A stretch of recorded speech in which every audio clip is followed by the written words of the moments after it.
Hello viewers, welcome to our channel. Please like and subscribe. ಬೀಸೋಕಲ್ಲಿನ ಪದ 4ನೇ ತರಗತಿ ಪಾಠ 7.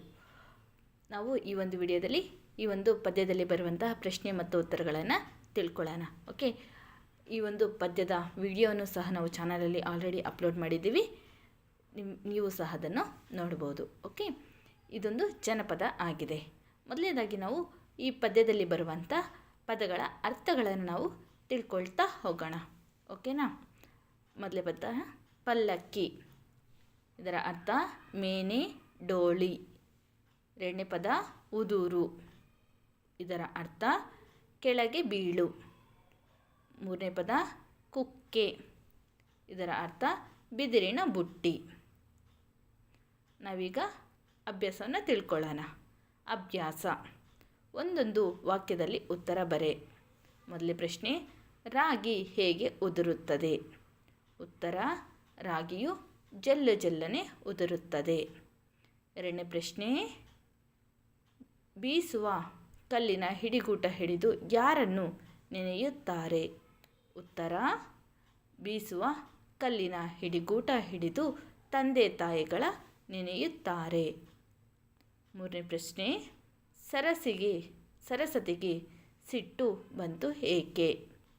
ಉತ್ತರ: ಸರಸ್ವತಿಗೆ ಕಳ್ಳು ಬಿಟ್ಟಲೆಂದು ಸಿಟ್ಟು ಬಂತು. ಸರಸ್ವತಿಗೆ ಕಲ್ಲು ಬಿಟ್ಟಲೆಂದು ಸಿಟ್ಟು ಬಂತು. ಓಕೆ, ಈಗ ನಾವು 2-3 ವಾಕ್ಯದಲ್ಲಿ ಉತ್ತರ ಬರೆ. ಇವುಗಳನ್ನು ನಾವು ತಿಳ್ಕೊಳ್ಳೋಣ. ಇದರಲ್ಲಿ ಮೊದಲೇ ಪ್ರಶ್ನೆ, ಕಲ್ಲು ಕೊಟ್ಟಮ್ಮನನ್ನು ಏನೆಂದು ಹರಸುವಳು? ಉತ್ತರ: ಕಲ್ಲು ಕೊಟ್ಟಮ್ಮನಿಗೆ ಎಲ್ಲ ಭಾಗ್ಯವೂ ಬರಲಿ, ಪಲ್ಲಕ್ಕಿಯ ಮೇಲೆ ಮಗ ಬರುವಂತಾಗಲಿ ಮತ್ತು ಆ ಮನೆಗೆ ಮಲ್ಲಿಗೆ ಹೂ ಮುಡಿಸುವ ಸೊಸೆ ಬರಲಿ ಎಂದು ಹರಸುವಳು.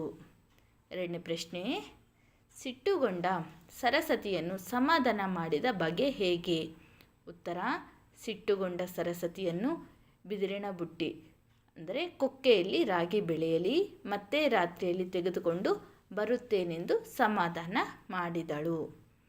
ಪದ್ಯದ ಮೊದಲ ಅರ್ಧ ಸಾಲಿಗೆ ಎರಡನೇ ಅರ್ಧ ಸಾಲನ್ನು ಹೊಂದಿಸಿ ಬರೆಯಿರಿ ಅಂತ ಇದೆ.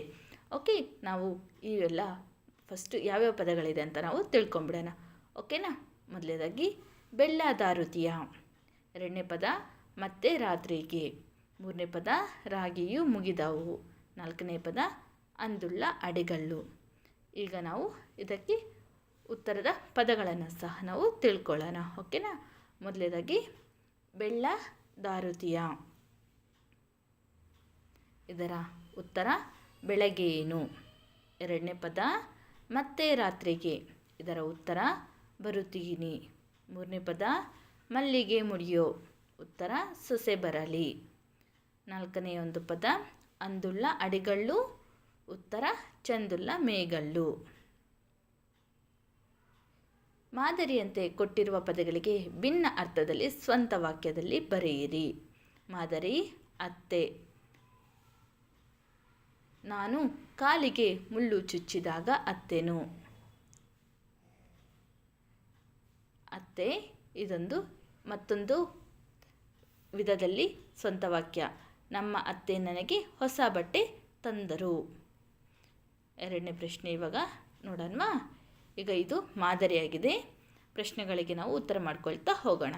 ಓಕೆನಾ? ಮೊದಲೇ ಪ್ರಶ್ನೆ, ತಂದೆ.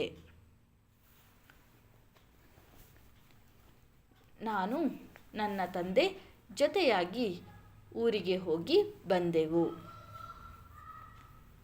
ಇನ್ನೊಂದು ರೀತಿಯಲ್ಲಿ ಉತ್ತರ ನಾವೀಗ ನೋಡೋಣ. ನಾನು ಇಂದು ಮಾರುಕಟ್ಟೆಗೆ ಹೋಗಿ ಹೊಸ ಪುಸ್ತಕಗಳನ್ನು ತಂದೆನು. ಎರಡನೇ ಪ್ರಶ್ನೆ ನೋಡೋಣ. ಕಳೆ. ನಾನು ಶಾಲೆಯಲ್ಲಿ ಪೆನ್ನನ್ನು ಕಳೆದುಕೊಂಡನು. ಕಳೆ: ರೈತನು ಹೊಲದಲ್ಲಿ ಬೆಳೆದ ಕಳೆಯನ್ನು ತೆಗೆದು ಹಾಕುವನು. ಆಡು. ಮೂರನೇ ಪದ ಆಡು. ರೈತರು ಮನೆಯಲ್ಲಿ ಆಡುಗಳನ್ನು ಸಾಕುತ್ತಾರೆ. ಆಡು: ನಾನು ಮತ್ತು ನನ್ನ ತಂಗಿ ಆಟವನ್ನು ಆಡುತ್ತೇವೆ. ಇಷ್ಟು ಪದಗಳು ಮತ್ತು ಅವುಗಳ ಸ್ವಂತ ವಾಕ್ಯಗಳಾಗಿವೆ. ಓಕೆ, ಈಗ ಆಡು ಮತ್ತು ಬರಹದ ಮಾತಿನ ನಡುವಿನ ವ್ಯತ್ಯಾಸವನ್ನು ಗಮನಿಸಿ ಅಂತ ಹೇಳಿದ್ದಾರೆ. ನೋಡೋಣ. ಆಡು ಮಾತು ಮತ್ತು ಬರಹದ ಮಾತು ಯಾವ್ಯಾವುದಂತ ಈಗ ನಾವು ಒಂದೊಂದಾಗಿ ನೋಡೋಣ.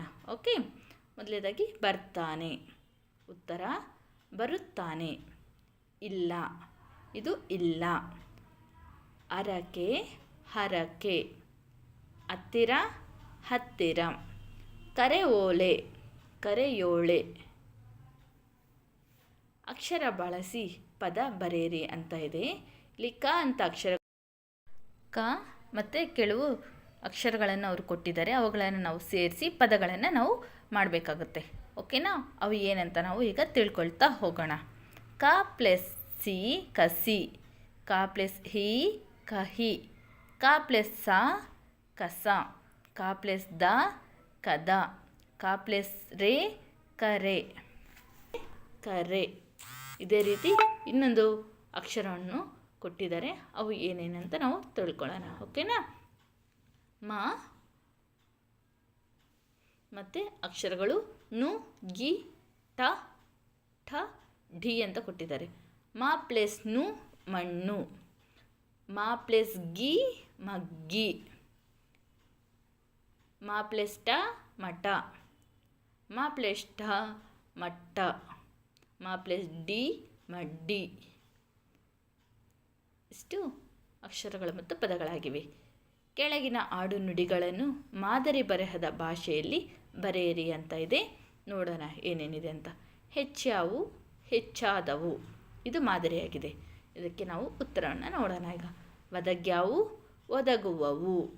ಮುಗಿದಾವು, ಮುಗಿಯುವವು. ಸಿಟ್ಟ್ಯಾಕೆ, ಸಿಟ್ಟು ಏಕೆ. ಬೆಳೆಯಲಿ, ಬೆಳೆಯಲಿ. ಈಗ ನಾವು ಚಟುವಟಿಕೆಯನ್ನು ನೋಡೋಣ.